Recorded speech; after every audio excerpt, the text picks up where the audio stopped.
Good afternoon. This is CIVE 638, Sedimentation Engineering.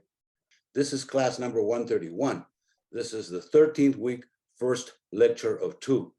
And I am Professor Victor Ponce with Department of Civil Engineering at San Diego State University. The subject today is sedimentation in reservoirs. We started covering this subject last week, and we are continuing the coverage. Okay, so today we are going to cover EO2, the calculation. Basically, we're going to go back to EO1 and finish that because we didn't finish last time. And then we are hoping to get all the way down to the end. I think some of these will be going fast. If we don't finish, well, so be it. The last one is optional anyway. But let me just go back in here. The sediment deposition in reservoirs.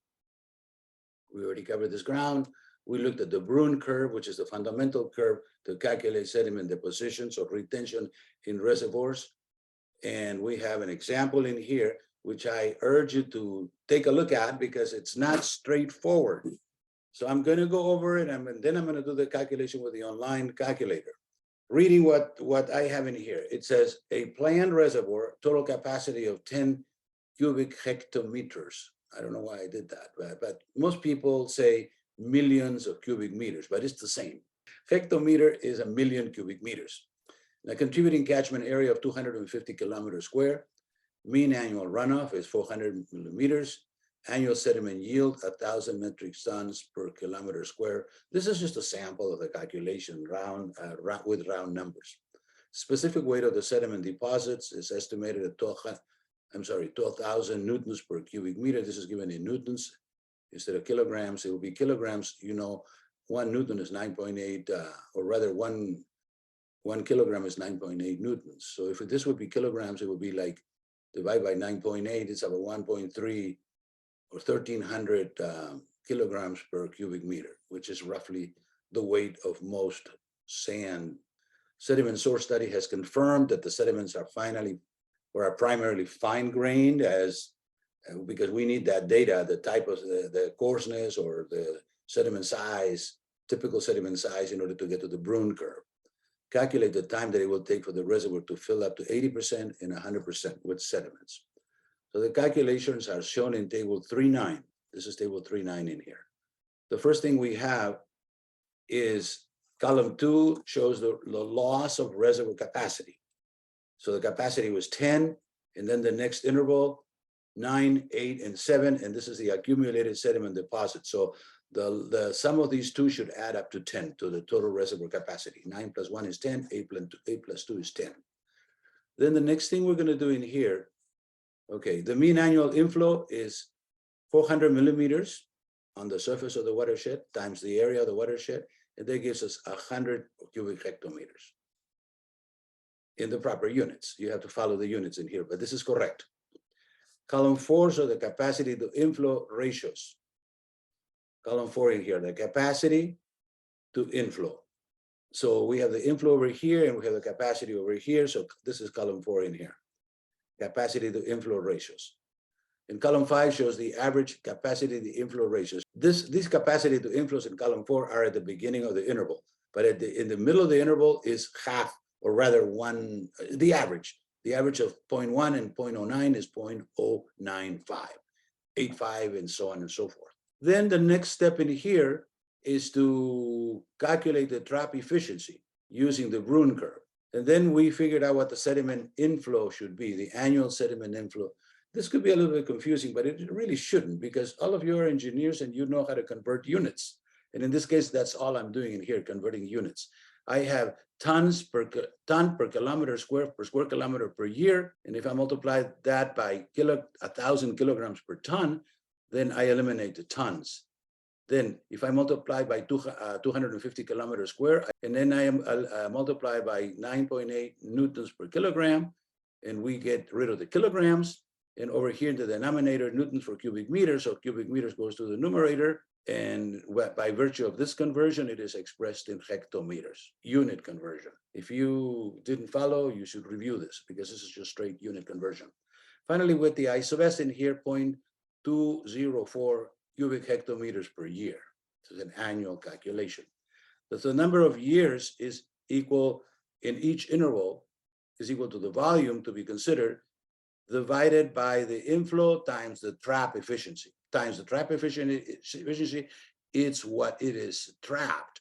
And the volume divided by that inflow gives us the final time to fill, shown in column 7. So this is the time to fill. For the 76 trap efficiency, the time to fill is 6 years. That interval, the first interval, 1 hectometer cube in here. And it starts reducing because that's just the way the Brune curve is set up. And urge you, if you're confused, I urge you to review it because it's pretty straightforward. And then finally, we add up to the every year, or not every year, every interval.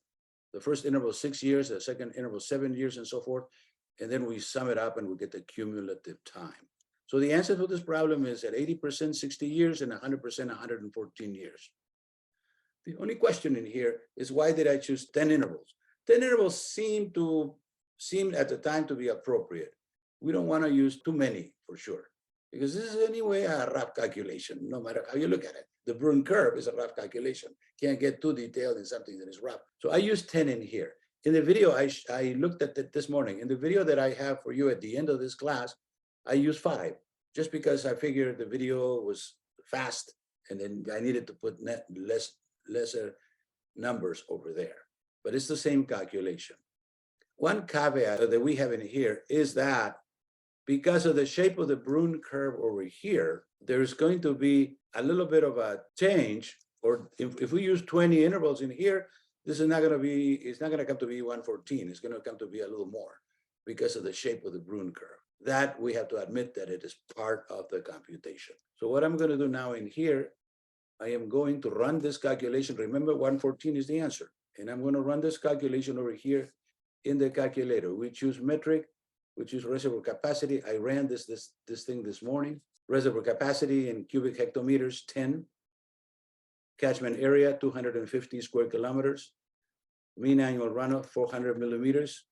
Mean annual runoff, 400 millimeters.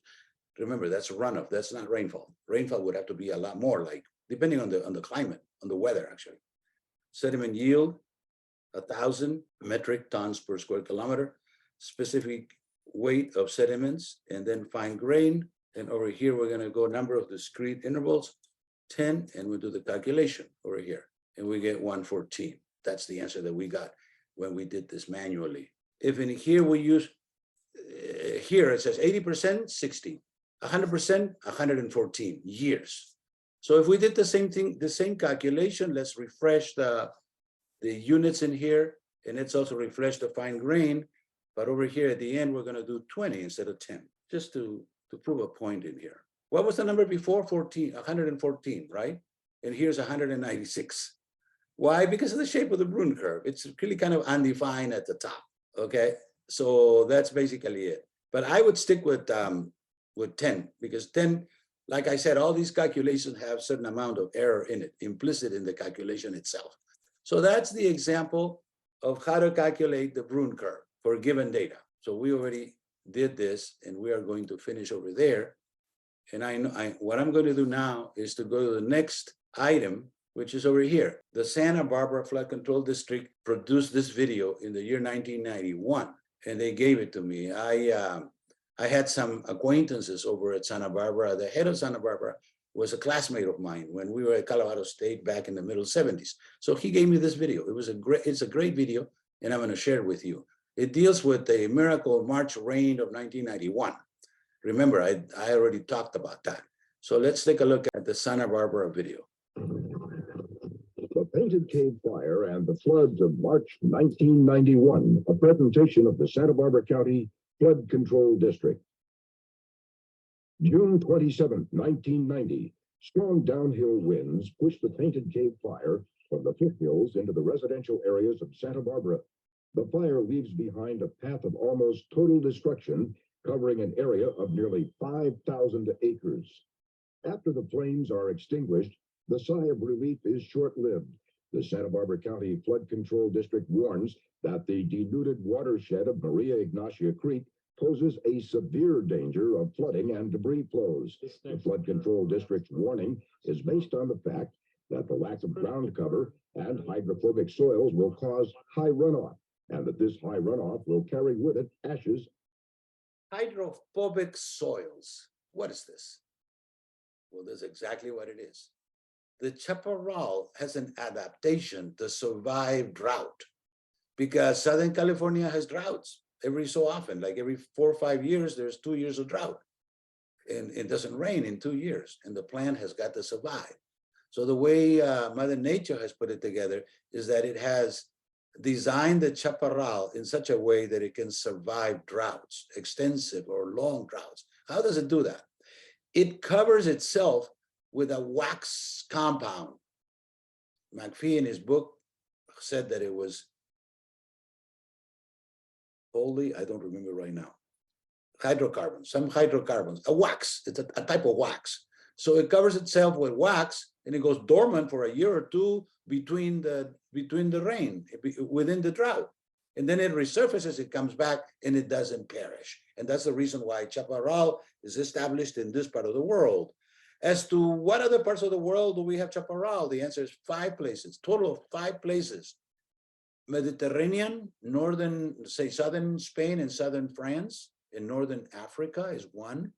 We are the number 2, Southern California and northern Baja California. Number 3 is in southern Chile. Number 4 is in southwest Africa.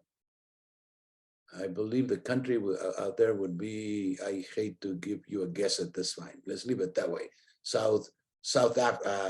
Southwest Africa on the Atlantic coast. And the other one is in Australia, on the west side of Australia, because it has been found that the chaparral, the related weather to the chaparral has to come from western winds. So it's always has to be the ocean to the west of the location, which is exactly where we are, Mediterranean and so on and so forth. So that's to explain the issue of hydrophobic soil. So how does this happen? When there's a fire, the wax that has the chaparral has the wax, and the wax gets evaporated and actually dissolved and falls into the ground. And then at that point, after it rains, it creates a problem of a soil that is hydrophobic, meaning it will not take water. And since if it doesn't take water, the discharges that are collected and accumulated will eventually end up rushing a layer of soil down.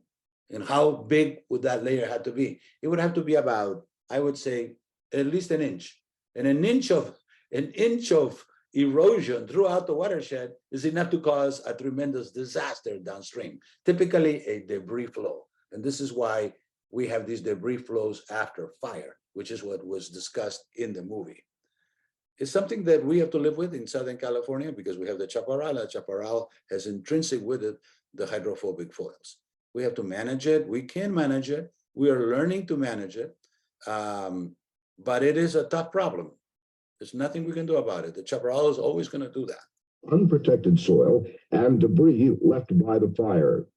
Of particular concern, that is the debris flow. Are debris flows, such as the one shown in this footage taken in Los Angeles by the U.S. Geological Survey. Debris flows are not new to the south coast of Santa Barbara County. The most recent debris flows occurred after the Romero fire in 1971 and after the Coyote fire in 19... That's what the debris flow brings. It covers the ground with a foot, 2-3 feet, depending on how strong the flow is or how big the event is. Disaster, total disaster. 1964. Based on historical evidence and research by others, the Flood Control District determines that a storm with sustained intensities exceeding 1 inch per hour on a previously wetted watershed would cause massive debris movement. With emergency funding and assistance provided by the Soil Conservation Service, the Flood Control District prepares an emergency watershed protection plan. The plan calls for clearing creeks of obstructive vegetation, erosion control measures, emergency levees, and as the main element, 2 debris basins on Maria Ignacia Creek. The plan provides flood protection to over 250 homes and 2 schools. Altogether, Construction works exceeding $5 million in cost are planned. A fast-track schedule is set up to have the features of the plan in place before the storm season. Conceptual design. Let's not forget that June, July was the fire of 1990. They're working on trying to get prepared for the debris flows that are surely to happen during the rain season, which is in December, January. And efforts by the Public Works Department to acquire land for the debris basins literally start while the fire is still burning. There are going to be substantial impacts, and unfortunately, the mitigation measures which are mentioned here, while they Strong resistance from some local environmental groups and state and federal regulatory agencies forces the flood control district to present and defend the planned elements item by item in public at weekly Santa Barbara County Board of Supervisors meetings. After unanimous approval of the plan by the board, permits have to be secured from the Army Corps of Engineers and the California Department of Fish and Game. The regular permit application process is too time-consuming to be completed before the winter storm season, with both agencies resisting issuing the required permits on an emergency. What does the Army Corps of Engineers have to do with all this? And the answer is the Army Corps of Engineers has been given charge by the US government of floods. And this is a flood. So they get in there and they regulate basically activities in the watersheds. The entire plan is in jeopardy. Only after a write-in campaign by residents and through the efforts of Senator Hart and Representative Lago Marcino does the flood control district receive the required permits.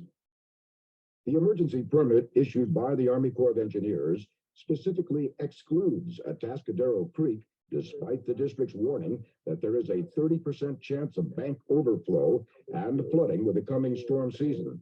Atascadero Creek collects nearly all of the drainage from the burned watersheds. For the debris basins, creek clearing, and emergency levees, however, the path is free. Flood control district personnel designed and supervised Look at the time, September 27, 1990. construction of the debris basins, which means excavating and moving 78,000 cubic yards of soil and rock. Burke Construction Company performs the work on a very tight schedule by orchestrating the movements of up to 2 scrapers, 2 excavators, 4 dozers, and 10 trucks in confined space. The debris basins are designed to collect sediment, rock, and boulders, yet allow the storm runoff to be passed downstream. 16 miles of creek are cleared of burned vegetation and snags by flood control personnel with assistance of the California Youth Authority teams. Close to 1/3 of a mile of emergency levees are provided for a critical section of Maria Ignacia Creek. Sandbags and concrete center dividers, commonly seen on highways, are placed in a narrow right-of-way between the creek bank and private backyards. All features of the Emergency Watershed Protection Plan are completed and in place by the first week of November, ready to take on the first storms of the season. Because the storms in the region start in November, December. So by November, they were already ready to take on the storms with the 2 debris basins and some clearing of the channels, because the channels need to be clear because they want the flow. They want them to reduce the Manning's End within the channel. Typically, a normal Manning's End would be like 0.3, 0.4, but when you have a lot of shrubs in there or debris that has accumulated, it could get up higher, 0.05, 0.06 even. The party is held with the residents, the contractor, the county and soil conservation service personnel to celebrate the successful completion of the project. What would have taken 2 to 4 years under normal circumstances was completed in 104 calendar days. While the flood control district's preparations are right on schedule, the winter rains are not. Rather than beginning the storm season in November, nature gives Santa Barbara a continuing drought with no. There was a drought in California from 87. 87 was a drought year, 88, 89, 90. So 91 was supposed to be, would have been the fifth, excuse me, 87, 88, 89, 90. So 91, the beginning of 99 would have been the 5th year. So as we know now, the longer the drought, the more likely it'll end. That's for sure. Nature does it that way.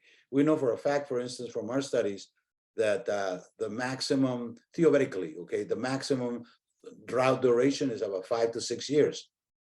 And Idaho is an example of long drought durations. In California, it doesn't get to be 5 to 6 years, but it may be 3 or 4 years or something like that, or maybe even 2, 3, 4 years. It's normal, it's drought duration. In this case, we were already having 4 years, 87, 88, 89, 90. The question was 91 going to be a drought year or a flood year?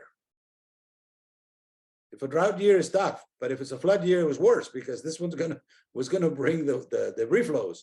But these people were already prepared for the debris flows. They knew what they were doing. By the way, I should add this, that the designer of this dam was a gentleman whose name I don't remember at this point. I deal with a lot of people, but he was a 1985 student of our program at San Diego State University Civil Engineering. I'm very proud of that. He was in my class, in my hydrology class. Unfortunately, how many years have gone by? 30 years? I forgot his name. Rainfall until March of 1991. However, as if to make up for the late start, March comes in like the proverbial lion. The storm of February 28th and March 1st brings 5 to 8 inches of rainfall to the burned watersheds. The intensities do not exceed a half an inch per hour. As predicted, the intensities are not sufficient to cause the massive debris flows, which could have filled the debris basins instantly. As the skies clear, the amount of sediment. That is the cross-section of the debris basin intended to flow on that spillway, not through the levees, the dam on the side. In the basins constitutes 5 to 10% of their capacity, or about 10,000 tons. Not all of the debris from the burned watershed is trapped in the basins. Floating debris and fine material in suspension is carried through the basins. This material, along with material from smaller watersheds not provided with debris basins, is carried downstream with the flow until it reaches Atascadero Creek. Atascadero Creek is choked bank to bank with vegetation. Despite several years of studies and negotiations, the flood control district had not been able to obtain all permits to clear vegetation out of the creek. Now, the flow of water in the creek is slowed due to the obstructive vegetation. Floating debris from the burned watershed is trapped, and suspended sediment settles out between the vegetation. As a result, Atascadero Creek comes to within 1 foot of overtopping its banks, endangering over 100 adjacent residential properties. Now, hydraulic engineers are really in the business of removing the vegetation so you could reduce the Manning's end and you could convey more discharge. But ecologists are on the opposite side of the argument. They want to keep the vegetation. They really don't. I can't relate too much to the Manning's end and so forth. So there's always an issue and a fight between these two professions when it comes down to action in an issue that is an emergency, which this video narrates very well, by the way. After the storm, the Flood Control District notifies the Corps of Engineers and urges a reconsideration of the emergency status of Atascadero Creek. With a major storm forecast for March 17th and 18th and considerable deposits of sediment and debris in the creek from the last storm, the danger of water going over the banks and into the residential area is very high. The Flood Control District immediately starts construction of a sandbag wall to protect the residences close to the creek. On March 14th, 5 Corps officials come to Santa Barbara on a fact-finding mission. As a result, an emergency permit is issued on March 15th. The permit, however, is insufficient in that it only allows clearing of a small portion of the overgrown section of the creek 1 mile below the area where the flood threat is the highest. A last-ditch effort by County Supervisor Tom Rogers, U.S. Senator John Seymour, and Congressman Bob Lagomasino makes it possible to get the Corps and the Department of Fish and Game to issue emergency permits on March 17th that allow the flood control crews to clear Atascadero Creek. With rain imminent and the permits signed, flood control crews go to work. Within 5 hours of permit signing, the rain starts, daylight fades, and the water in the creek rises several feet, making working conditions dangerous and equipment operation nearly impossible.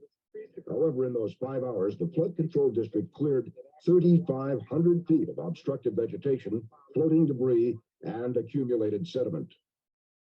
The storm of March 17th and 18th brings between 7 and 10 inches of rain to the burned watersheds. The Atascadero Creek carries water bank to bank and overtops its banks in the area where creek clearing was stopped. Fortunately, the overtopping is confined within an open space, causing no damage. The burned watershed is so saturated from the previous storm that changes in rainfall intensity have a sudden and sometimes dramatic impact on creek water levels downstream. The storm leaves the debris basin filled to about 20 to 30% capacity, or double the amount from the previous storm.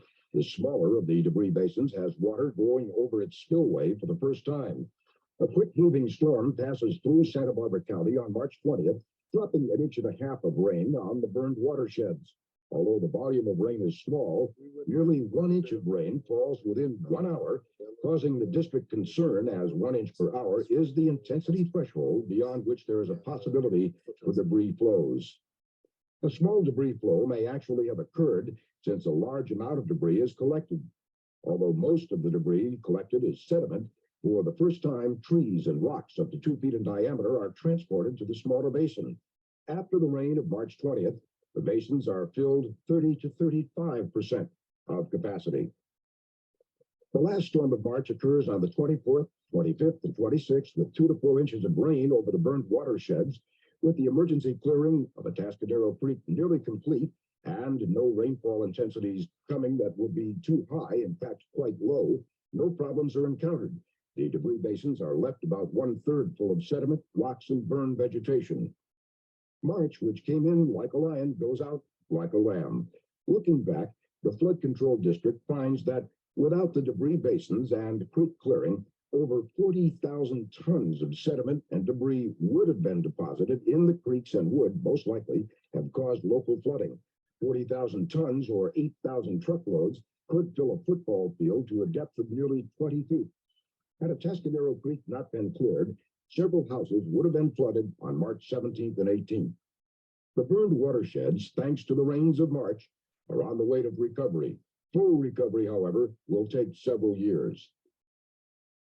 The Painted Cave fire and the floods of March 1991 demonstrate the need for a preventive flood protection program. The Santa Barbara County Flood Control District shares the environmental values of our community, and as such, has integrated environmental protection within our preventive program. Unfortunately, programs like ours are jeopardized by a very time-consuming, very costly environmental permit process. As director for Santa Barbara County Flood Control District, I hope that the experiences since the Painted Cave fire will bring about some changes with the regulatory agency procedures so that lives, properties, and the environment can be protected from devastating floods.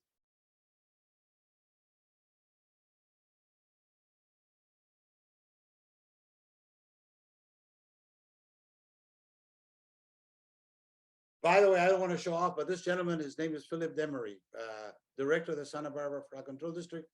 I went to school in the early 70s with Phil at Colorado State. So I'm going to stop it in there, and we're going to move on to the next one. Poechos Dam and Reservoir. I believe I've already shown this video, but I am not sure, to be honest with you. Let me just go ahead and do it. I should mention to you as a curiosity note that I, as a young engineer back in the early 70s, this was one of my first major jobs, to go out there and start the design and construction of this dam. Back 3 or 4 years ago, I went back and made this video. And the rationale for the video was to, well, go back after 40 years, but also document its filling with sediment, because it is a well-known reported fact that this dam is about 58 to 60% full of sediment, which is considered a lot, although I don't really think so because it's 60 years old. Yeah, roughly, I was there in 71 to 21, so that's exactly 50 years old. 60%, 50 years, no, it's not that much, actually, when you consider the time involved. This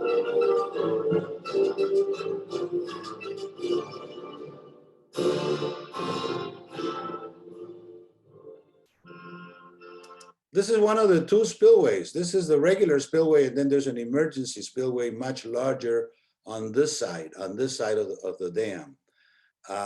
This spillway has had a problem that I'm going to explain in a minute here. It's also a sediment problem, by the way.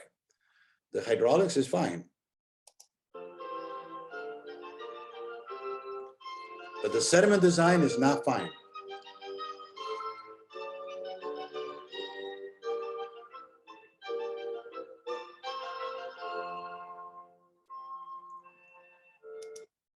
Okay, what's going on in here? The water's coming down in here into this lake, and it is circulating in the lake because it has nowhere to go. It's like going in and then around, right? And when it circulates, it causes some erosion. And this area that you see in here is eroded. It actually has eroded over the years, of course. It so happens that in this case, every time they have an El Nino, that's when the action gets going in terms of the erosion. How often do they have an El Nino in here? Every 15 years. How long has this dam been here? 50 years. So they have had perhaps three or four, maybe let's say three events that we know. 70, 80s, when was it?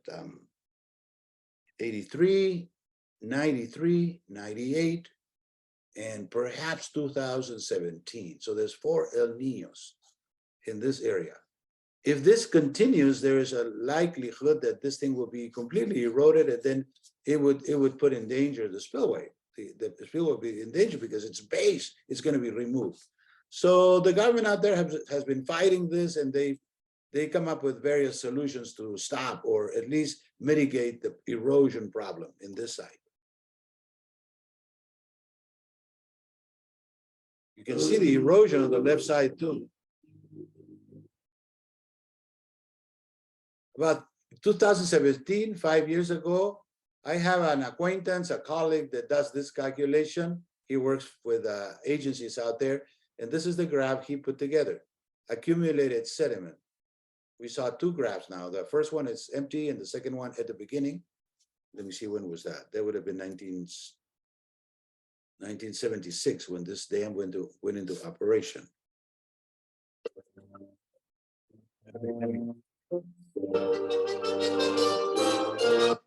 Yeah, 1976. I think I already mentioned to you, I was there for the first time in 1971 when there was no dam. Our job was to figure out how to get the dam project started back in, I believe it was January of 1971. Then 5 years later, they finished the dam and they put it into operation. That was 76. So 76 is 24 plus 17, that's 41 years afterwards. They've got 55% of the sediment, of the volume of the dam full of sediment, 55%. There's a concern, of course, that in the next El Nino, although I have not seen recent data, that this thing will move from 55 to maybe 70 or 80%. And if they have 2 more El Ninos and the dam's done. They have all this sand in the dam. And this is a huge reservoir, by the way. I think it's about 300 million hectometers. No, 300 hectometers, cube.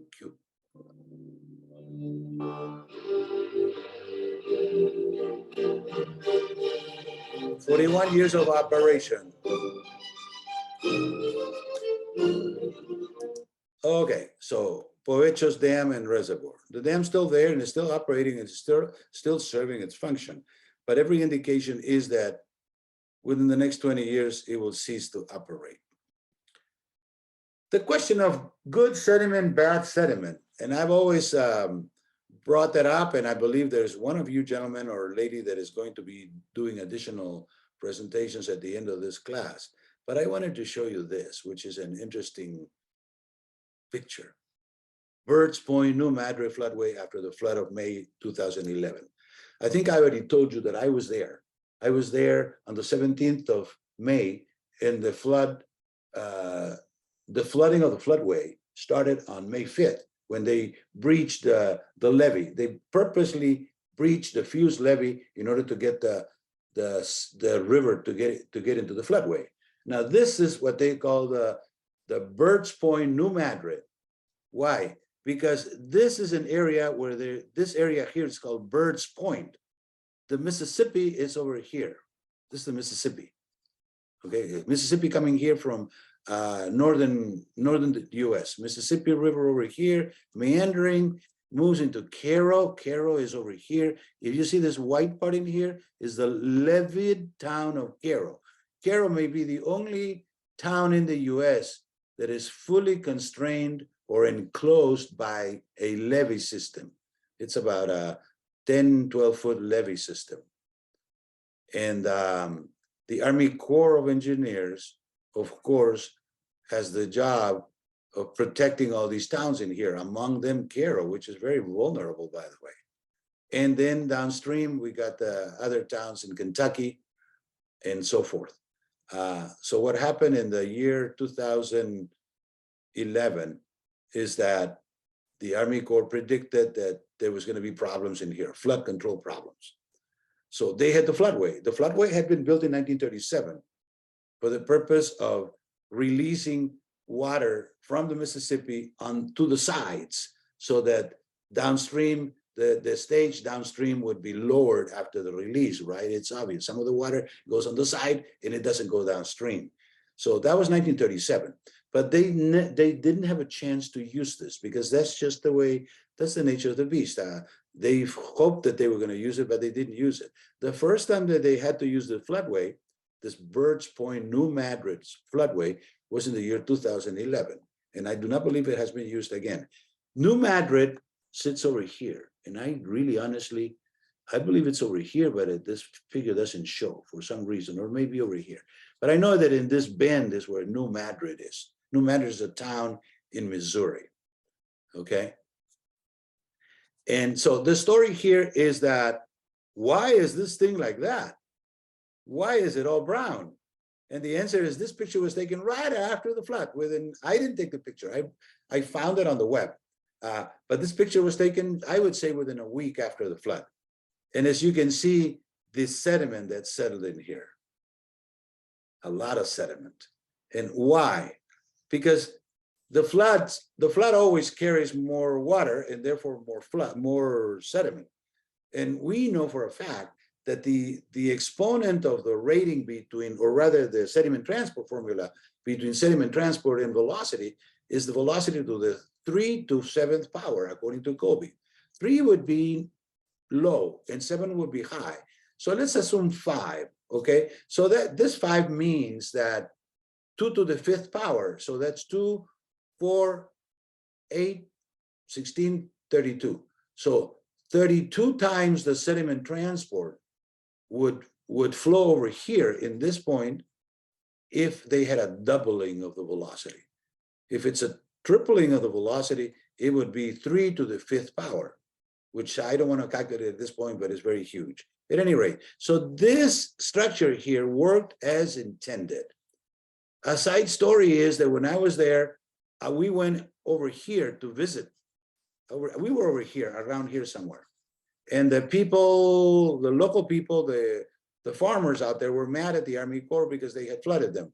And the Army Corps kept insisting to them that it was not their land, that they had leased the land from the federal government for purposes of using it as a floodway. And they hadn't used it for 100 years. You guys forgot about this, but it's a fact. It's in the paperwork, you know, the contracts that we have in here. We can flood this area whenever we see fit, whenever we think that it should. So in 2011, they flooded, and this is, and I'm presenting to you this picture to show you the effect of the good sediment and the good project, by the way, to store the water in there temporarily. And the water, once it gets in there, since this is a reservoir, it immediately settles the sediment. I am not knowledgeable on the thickness, but I would guess that we're talking here at least half a foot. But this is just a wild guess. Based on my experience, I've seen this situation in many other places, okay? So there's a lot of sediment in there. And the sediment, of course, is gonna be good. Eventually it's gonna be good because it brings all the nutrients, and there's agricultural people, they need the nutrients. They wouldn't have to do any fertilization for the next few years. at any rate. Okay, so that's the story on the Birds Point, New Madrid floodway on May 3rd, 2011. Well, shortly after May 3rd. Okay, so the next is Arroyo Pasajero Sediment Retention Basin, photo gallery. This is in the Central Valley of California.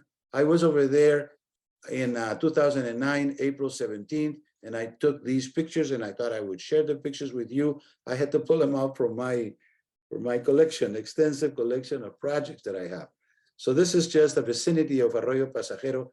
It actually says intersection of Arroyo Pasajero with Highway 269 near Coalinga. This is Arroyo Pasajero over here in 260, Highway 269 near Coalinga. And this is also a picture of Arroyo Pasajero near Coalinga. It looks very tame, but it isn't. It can carry a whole lot of sediment. Bypass to Arroyo Pasajero near Coalinga. Sedimentation at Arroyo Pasajero. Farm side or farmland outside of Arroyo Pasajero reservoir. So there's a reservoir out there. With the Arroyo Pasajero drops its flow into the reservoir before crossing the California aqueduct.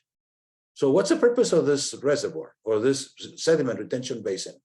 Not to drop all that flood sediment into the channel. Because if it crosses into the channel, it could drop a lot of sediment, and the people in Los Angeles will have a whole lot of sediment coming out of their taps, because this water goes directly into the taps. Well, after treatment and so forth. I'm not familiar with the system, but I know that they would have a big problem if they allow this Arroyo Pasajero without control drop a sediment during flood into the channel. This is the channel. So Arroyo Pasajero sits right on the left in here. San Luis Canal next to Arroyo Pasajero reservoir. The reservoir is to my left and to my right in here. The reservoir, this is the San Luis Canal. Interestingly, this is the California aqueduct. So why do I call it San Luis Canal? Well, if you go out there and visit us, I have done a couple or 3 times, parts of this channel were done by the Department of Water Resources, the state of California. And they called it the California Aqueduct. But other parts, particularly to the south, a little bit to the south of the Central Valley, were done by the federal government, the Bureau of Reclamation. And they decided to call it San Luis Canal for whatever reason. They didn't want to call it California Aqueduct. So the so-called California Aqueduct has 2 names depending on where you are. In this area, it is called San Luis Canal. It's the same as the California Aqueduct, the same canal. Levee between Arroyo Pasajero Reservoir and San Luis Canal. So there's the San Luis Canal. San Luis Canal is not the largest, but is really the most important canal built together with the canal that brings water from the Colorado River into San Diego, actually Southern California. There are the 2 large canals. One of them is 16,000 CFS. I believe it's this one. This is 16,000 CFS. That's a lot. Anyway, there's a lot of water that's coming from the north and it's coming to the south. Why? Because the north has a lot of water and very few people, and the south is the opposite. It has very little water and a lot of people. So we hydraulic engineers have to move the water to where the people are, and we've been doing this for almost 100 years now. Why don't the people move back to where the water is? They don't want to. It's a political issue there. Would you move? You live in San Diego. Would you move to Eureka, Northern California? Immediately, you guys are going to say, no, my hometown is in San Diego, and so forth. But the point is, why are you here in San Diego? And the answer is because your parents were here, if you were born here, if you didn't come from some other place. And the parents are your parents, and so forth. People came here and settled. They liked the weather here in San Diego. Not too much rain, not a whole lot of rain. Sun, very good sun. But you guys know that if it doesn't rain a whole lot, there's not a whole lot of water. So the water has to be imported. We have an artificial system here in Southern California, and the import of water is a fundamental part of it. There was a gentleman, Reisner, who wrote a book called Cadillac Desert in about 30 years ago. I read that book in the early 90s. So it's 30 years ago. Unfortunately, Reisner dropped dead early, but his book remains. And I read that book 2 or 3 times. It's an interesting, fascinating book. The name of the book is Cadillac Desert, in case you want to read it again. I don't think it's outdated. I think it's still relevant and current, because the problems of water in California still remain and will remain as long as we continue to add the population and the water remains the same. And we're always going to be in need of the Northern California supporting Southern California by delivering water to us in the near future. Okay, outlet works at Arroyo Pasajero. These are the outlet works, because every dam has to have an outlet work, right?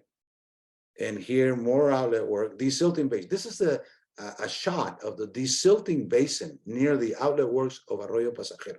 The outlet works are right here into the front right of us. And the desilting basin is over here.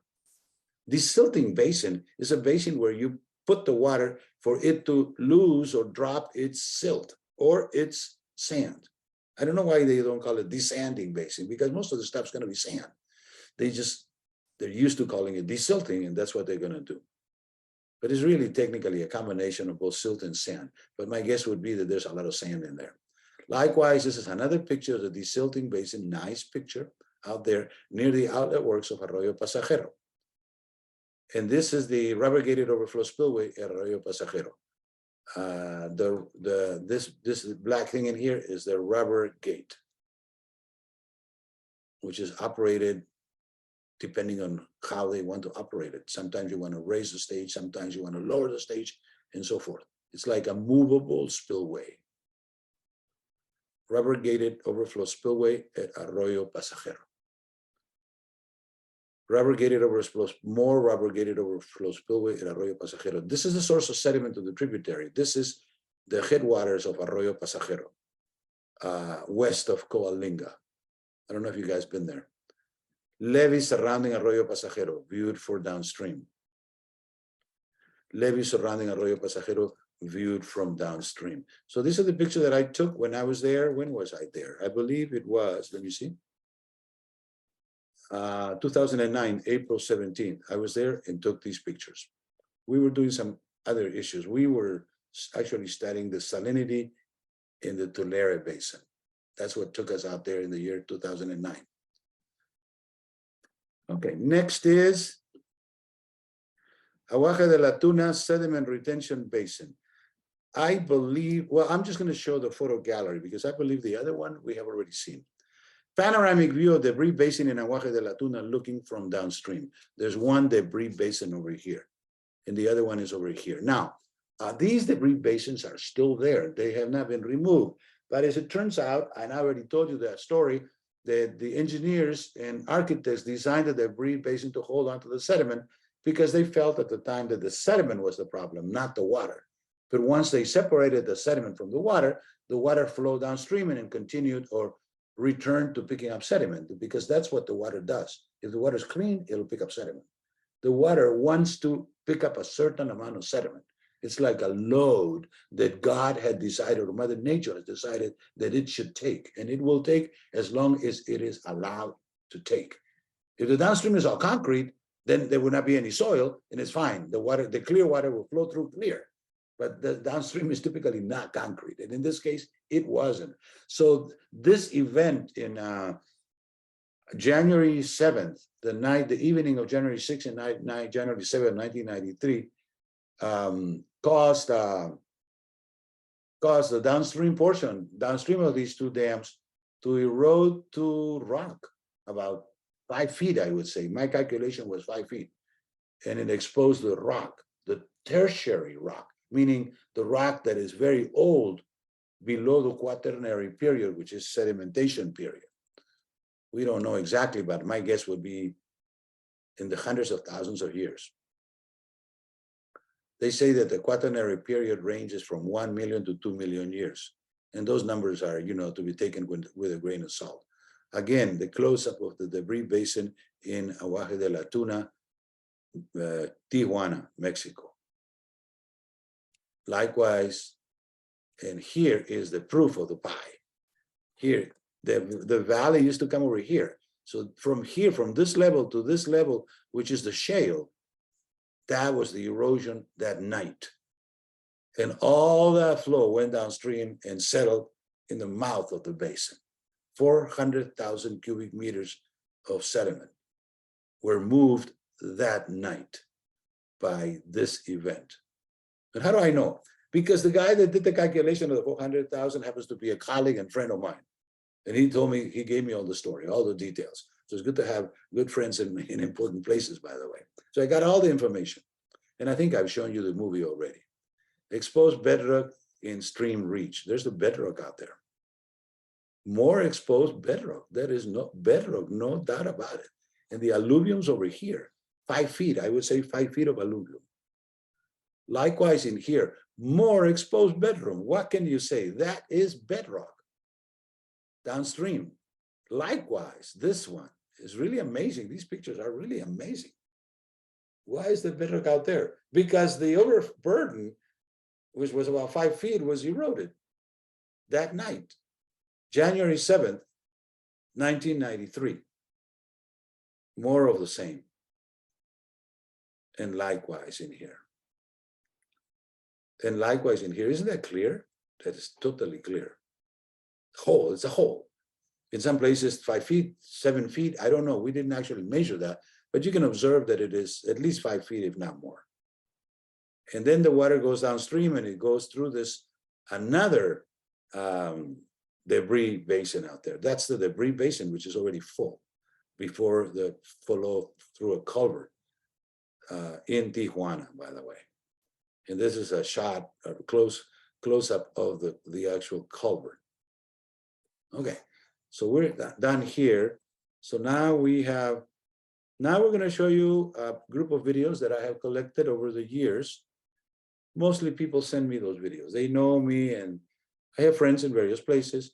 So, or I find them out. I have, you know, we're subscribed to YouTube and we eventually get stuff from YouTube. So I'm going to show you a collection of them. One in Utah, another one in Argentina, a third one in Cochabamba, Bolivia, the fourth one in the Cañada del Oro. And then at the end, I'm going to show my the Leche Project photos. Okay, so let's start with debris flow in Johnston Canyon, Utah. We purposely have not defined what is it. What is a debris flow? Basically, a debris flow is any flow that comes from a river or coming through a stream, and it's not just water. It's water with something else, typically solids. It could be vegetation, it could be rocks, it could be sand, it could be just about anything. It could be a mix of both. Let's take a look.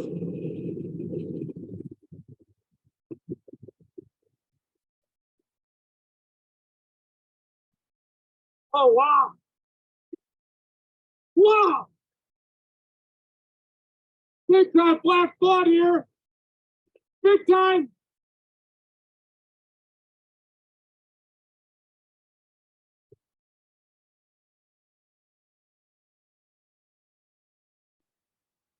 Warming up.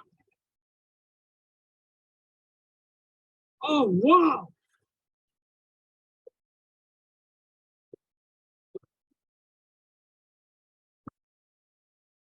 Oh.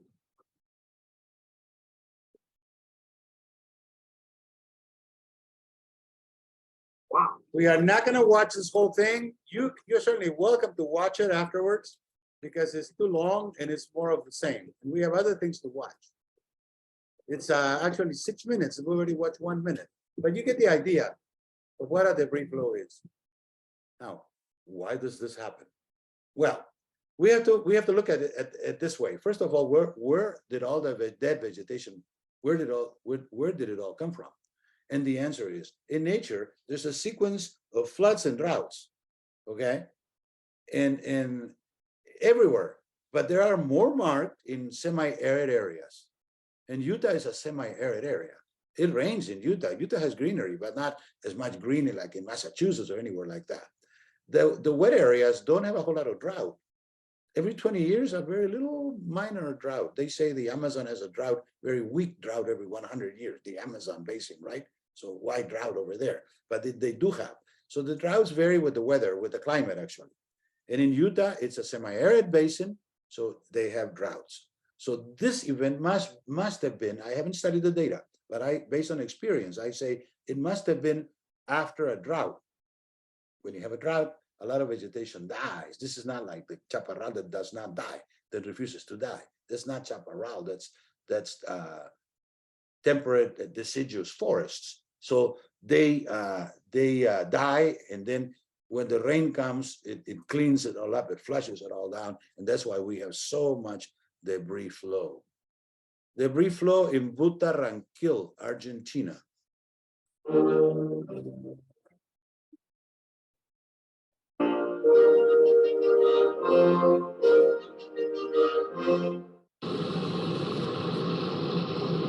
What are they doing? This one, February 8, 2020. Sent to me by a friend, a professor out there in Cordoba, Argentina.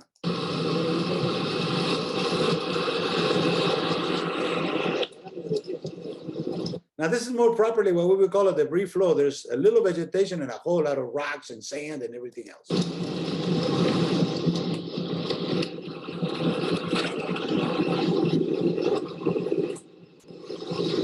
We actually located on Google Earth the place where this actually happened.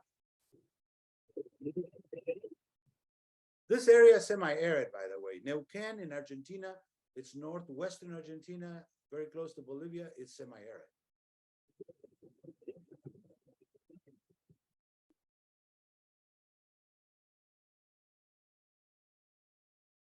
So that's Argentina. Now we move on to Cochabamba, Bolivia. Again, this is a video provided to me by friends that I have in Cochabamba. Different, but yet the same.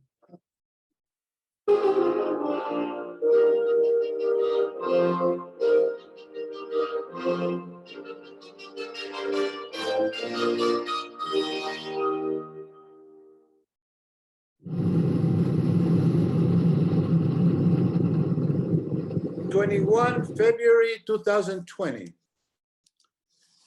Overflow of the Rio Taquina in Cochabamba, within the city of Cochabamba. It caused a lot of damage, by the way.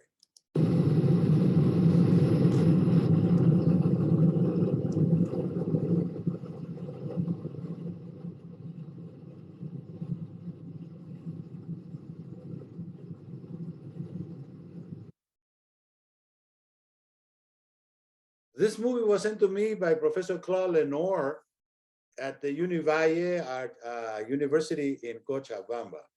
Claude is a good friend of mine. He is originally from Belgium, but he's been in Cochabamba for the last 30 years, and he teaches out there, and he's a very close colleague of mine.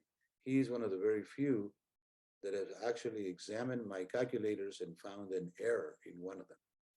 So he distinguishes himself for that.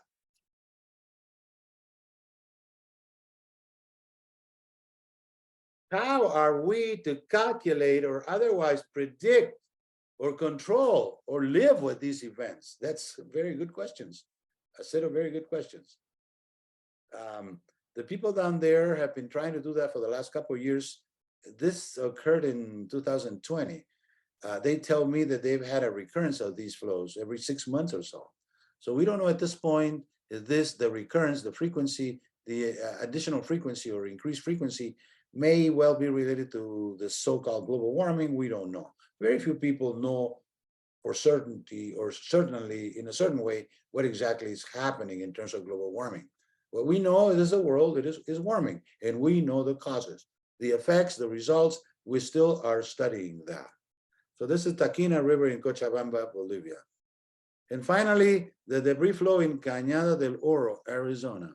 I'm very familiar with Cañada del Oro because we did a study back in the year 1985 for the Santa Cruz Basin, Santa Cruz River in Arizona, which started my career in hydrology. Because I think I already told you that I was a hydraulic engineer when I got to San Diego State in 1980. Professor Norani, who was the chair, said, Ponce, can you teach hydrology? I said, of course. And I jumped into it, like they say, without really knowing, but I did it, okay? And over a period of 3 or 4 years, 5 years actually, I became an expert in hydrology, and I wrote a book.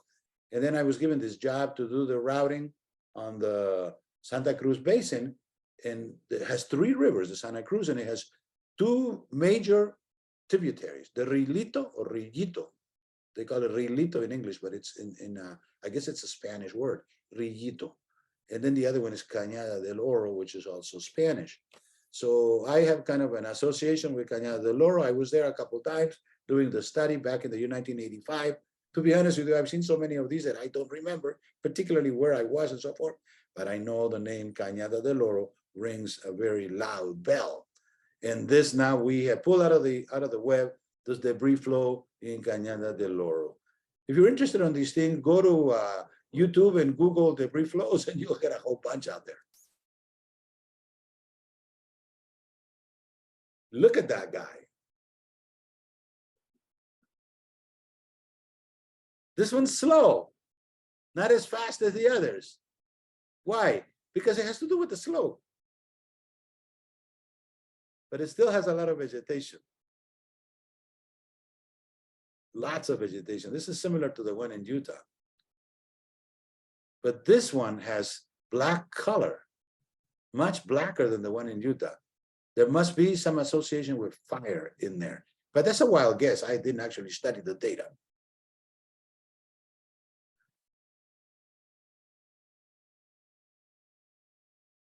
Okay, so this is the Cañada del Oro wash at Edwin Road near Tucson, Arizona.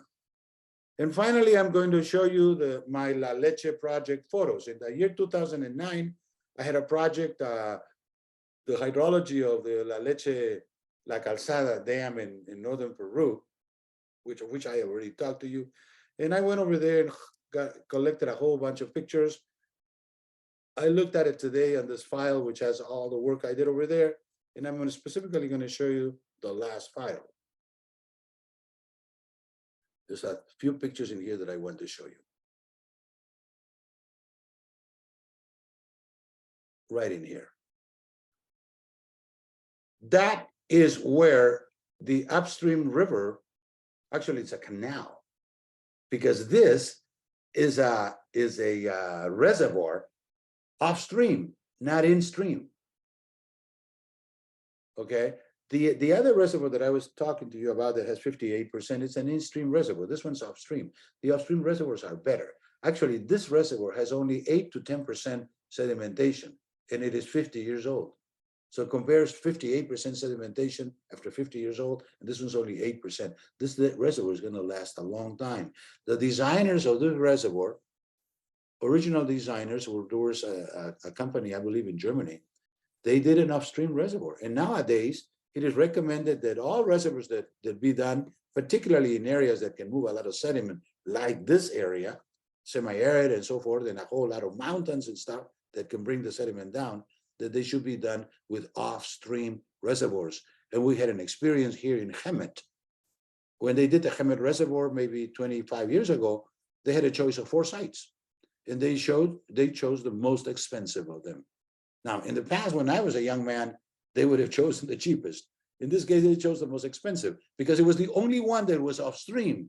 And they wanted to make sure that they were not going to be, in an untimely way, filled up with sediment. And that is a successful reservoir, close to Hemet, by the way. Unfortunately, they changed the name 2 or 3 times over the course of 20 years. So I don't know what they're calling it right now. But if you guys are familiar with the area, just go to Hemet, and within 5 miles of Hemet, you will see the large reservoir right next to Hemet. But this is a picture that I wanted to show you. This is where the channel moves the water. It's a long channel. It's about 40, 50 kilometers. Big channel. The discharge is 70 cubic meters per second. That should be understood that it is a very large distance. I'm sorry, a very large flow. This is the channel. I believe I showed you. There's the channel. That channel has a capacity of 70 cubic meters per second. Right there, another one, another picture, and this is almost full. This is the overflow spillway. Again, a shot of the overflow spillway. This is the overflow channel, approach channel to the overflow spillway.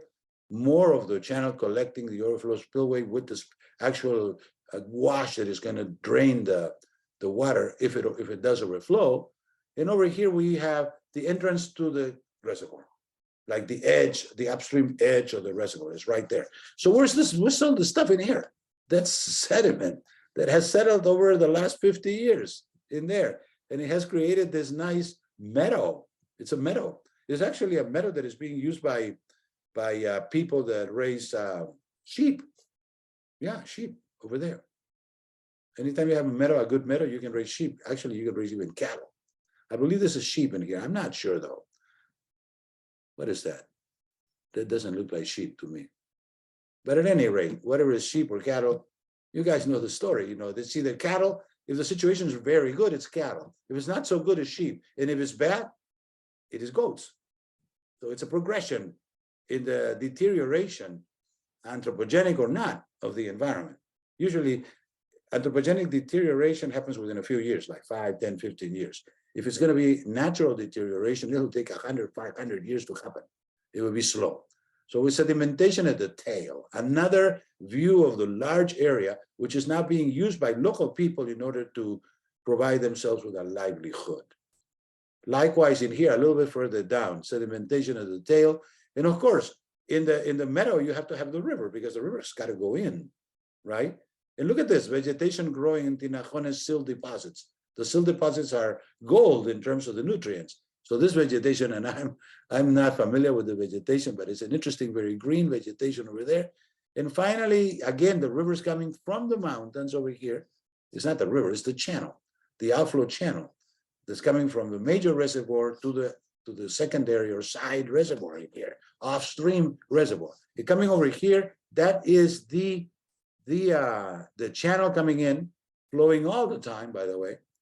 And then it gets over here like this, and you can see we're approaching the end of the meadow, meaning local meadow at that time when I took these pictures in the year 2008 or 2009, because by this time, 13 years have gone by, and that front of the meadow has to have been moved downstream. Because we would have to record and document the time movement over the years, and we obviously have not done that. I was there only once, and I took these pictures, and that was it. More so, that's it. Okay, more of the meadow and the erosion by the river on the meadow. And finally, the inlet to Tinajones. We call this the inlet. In other words, at the end of the channel that is dropping its water into the reservoir. So the reservoir starts over here and it moves to the right. And this is a very large reservoir, by the way. Very large reservoir. And that is more of the inlet, mouth of the inlet. You see where the mouth is? Oh, it's over right there. And this is all in the process of sedimentation and growth in that direction, the direction to the left. Because the reservoir starts over here, or well, now it starts over here, but it moves to the left. And it's a very large reservoir, one of the largest reservoirs in Peru. These pictures were taken 2008, February 11th. So with that, I am going to finish here. Next time we meet, which will be Thursday, I'm going to briefly look at the video E13, the video, which is a repetition. You can go ahead and take a look at it already. Perhaps I'm not going to show it. I want you to look at it.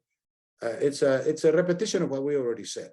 The only problem is not problem, but the only thing is that this is an old video, 2011, when we were not so adept at doing videos. We learned over the years, you know. We started doing these videos in the year 2009, and 13 years gone by, and we have learned a whole lot.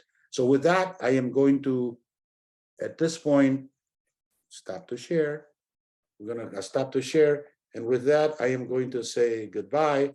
I'll see you Wednesday. We're going to move into a different chapter, which is scour. Very important subject. Very important subject. Very much related to hydraulics, hydrology, and sediment. The whole thing. We're going to cover the whole thing in 3 sessions. Thank you very much.